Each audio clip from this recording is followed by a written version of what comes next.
नमस्कार, मैं हूं प्रेरणा और स्वागत है आपका YouTube सहेली चैनल में। फ्रेंड्स, बढ़ती उम्र में गर्भधारण क्या असंभव होता है? क्या बढ़ती उम्र में महिला गर्भधारण नहीं कर पाती? आज के समय में 30 की उम्र बड़ी कॉमन हो गई है गर्भधारण के लिए, तो क्या बढ़ती उम्र में 30s में 40s में कंसीव करना मुश्किल है? इसको कैसे सॉल्व किया जाए? अगर आपको प्रॉब्लम आ रही है, आप भी बढ़ती उम्र में गर्भधारण करने की तैयारी कर रही हैं, लेकिन आपको प्रॉब्लम फेस करनी पड़ रही है, तो उसको प्राकृतिक तरीके से, बिना मेडिसिन के, बिना दवाई के, बिना ट्रीटमेंट के किस तरीके से 100% सॉल्व किया जा सकता है और सफलतापूर्वक बिना कॉम्प्लिकेशन के गर्भधारण भी किया जा सकता है, इस विषय पे आज हम बात करने वाले हैं। तो वीडियो को पूरा जरूर देखें। फ्रेंड्स, सबसे पहला सवाल जो आप सभी सहेलियां अक्सर पूछती हैं कि गर्भधारण की सबसे सही उम्र क्या होती है। तो फ्रेंड्स, आपको ये बताना चाहूँगी कि गर्भधारण के लिए एक महिला का शरीर 20 साल के बाद से 30 साल के बीच तक बिल्कुल परफेक्ट होता है, बिल्कुल रेडी होता है। हाँ, 18 साल के बाद भी कई लोग कंसीडर करते हैं तो माना जाता है, ऐसा पॉसिबल है, लेकिन ये जो स्पैन है 20 से 30 के बीच का, ये बिल्कुल परफेक्ट टाइम होता है जब एक महिला कंसीव कर सकती है बहुत सरलता से। अब दूसरा सवाल है कि क्या 30 साल की उम्र तक अगर हमने गर्भधारण नहीं किया, क्योंकि स्टडीज कर रहे थे, जॉब के लिए प्रिपेयर कर रहे थे, करियर सेट नहीं हुआ था, शादी हुई थी, थोड़ा सा समय देना था एक दूसरे को, तो अगर हम 30 के आसपास या 30 के बाद कंसीव करना चाहें तो क्या हमें प्रॉब्लम होगी? क्या 30 प्लस में गर्भधारण करना इतना आसान नहीं होता?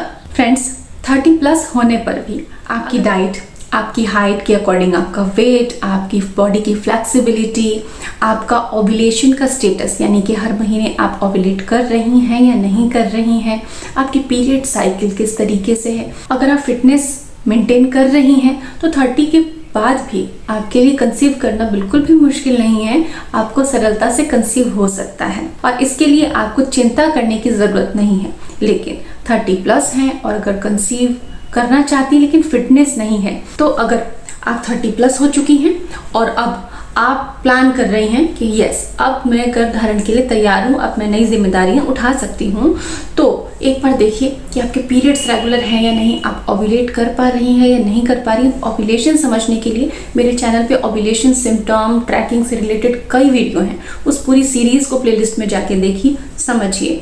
पीरियड्स रेगुलर नहीं है तो इंस्टेंट रेडीमेड रेमेडीज भी हैं, होम रेमेडीज भी हैं, उनको फॉलो कीजिए, पीरियड्स ठीक कीजिए, अपना वेट, हाइट के अकॉर्डिंग वेट जो है उसको मैनेज कीजिए, फ्लेक्सिबिलिटी लाइए बॉडी में, कुछ सप्लीमेंट्स पे इन्वेस्ट कीजिए और आप बहुत आसानी से गर्भधारण कर लेंगी, आपको बिल्कुल भी प्रॉब्लम नहीं आएगी।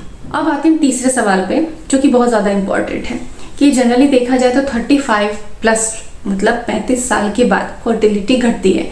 ऐसा स्वाभाविक है क्योंकि शरीर जो है प्रकृति की क्लॉक के अकॉर्डिंग चलता है और बॉडी के अंदर 35 के बाद हॉर्मोन्स में चेंजेस आने लग जाते हैं, फर्टिलिटी एक डिक्लाइन की तरफ जाती है और ये बिल्कुल प्राकृतिक है। लेकिन इस कंडीशन में भी क्या गर्भधारण किया जा सकता है?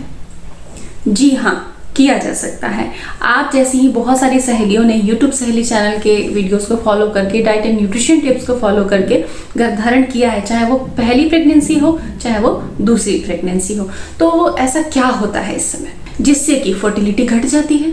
35 के बाद फर्टिलिटी घट जाती है, इसका एक क्राइटेरिया मैं आपको समझाना चाहूँगी कि एक बच्ची जब जन्म लेती है तो उसकी ओवरीज में एक लिमिटेड क्वांटिटी नंबर्स में एग्स होते हैं और जब एक लड़की को पीरियड्स स्टार्ट होते हैं तो वो उसके बाद ओव्यूलेट करने लगती है हर महीने, और इस तरीके से नंबर ऑफ एग ओवरी में जो लिमिटेड है वो एक एक करके हर महीने रिलीज हो रहे हैं। तो 30 प्लस 35 प्लस होने पे ऐसा डेटा है कि 37 की एज आते आते 25,000 के लगभग एग महिला की ओवरीज में बच जाते हैं।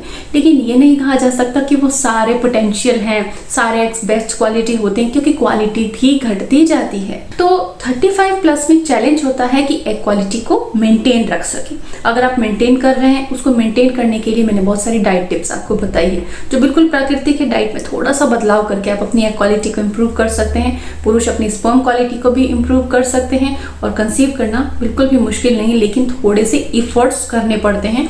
जो चीज़ 20 से 30 साल की उम्र में बहुत आसानी से हो सकती थी, यहाँ थोड़े से आपको डाइट और सप्लीमेंट पे फोकस करना पड़ता है और ये चीज़ें भी पॉसिबल हैं। 35 प्लस होने पे generally egg quality related problems आ जाती हैं, यानी कि बार बार मिसकैरेज हो जाना, गर्भ ठहरना लेकिन मिसकैरेज हो जाना, कई बार यूट्राइन लाइनिंग अच्छी नहीं बनती, कई बार एग की क्वालिटी अच्छी नहीं होती, जेनेटिक एबनॉर्मेलिटीज के भी चांसेस इस समय के बाद होने लगते हैं। गर्भावस्था का मधुमेह, डायबिटीज, प्रीक्लैम्सिया की प्रॉब्लम, ऐसी चीज़ें प्रेगनेंसी के दौरान महिला को हो सकती है। तो इसके लिए अगर आप रेडी रहें, अपना फिटनेस मेंटेन रखें, तो इन चीज़ों से आपको डरने की बिल्कुल भी ज़रूरत नहीं पड़ेगी और आप सही तरीके से कंसीव करेंगी और एक हेल्दी बेबी को भी डिलीवर करेंगी। अब आते हैं चौथे सवाल पे, जो कि बहुत ज़्यादा पूछा जाता है। हमारे बहुत सारे व्यूवर्स हैं, फॉलोवर्स हैं, सब्सक्राइबर्स हैं जिनकी उम्र ज़्यादा है और वो अक्सर पूछते हैं कि 40+ में कंसीव हो सकता है, वाइफ के पीरियड्स रुक गए हैं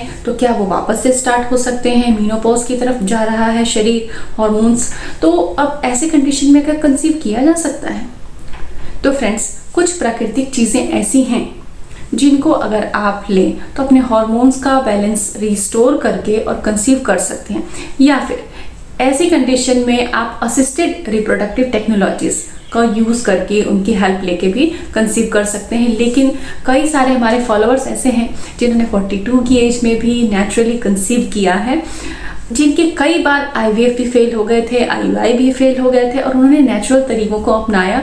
तो मैं आपको यही सलाह दूंगी कि प्राकृतिक चीज़ें, जैसे फिग एंड रेजिन टिप है, एग क्वालिटी के कुछ सप्लीमेंट्स मैंने आपको बताए हैं, कुछ अच्छी एक्सरसाइजेस बताई हैं, कुछ हर्ब्स हैं जैसे शतावरी है, अश्वगंधा है, माका रूट है, लॉन्ग वाटर का इस्तेमाल है। मीनोपॉज की प्रॉब्लम्स पे मेरा एक वीडियो है जिसमें मैंने एक सप्लीमेंट के बारे में बताया है कि जिन महिलाओं में जल्दी मीनोपॉज के लक्षण आने लग जाते हैं और वो गर्भधारण करना चाहती हैं तो उसको लेके वो अपने हार्मोन्स को बैलेंस कर सकती हैं और गर्भधारण की तैयारी कर सकती हैं।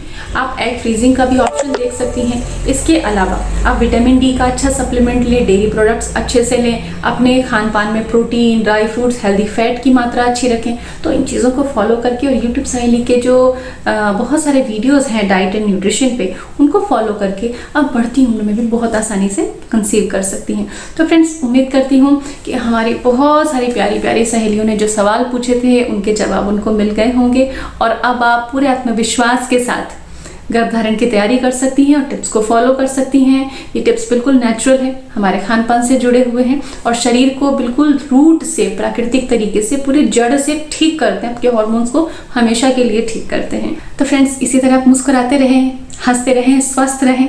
हम जल्दी मिलेंगे नेक्स्ट वीडियो में। Thanks for watching.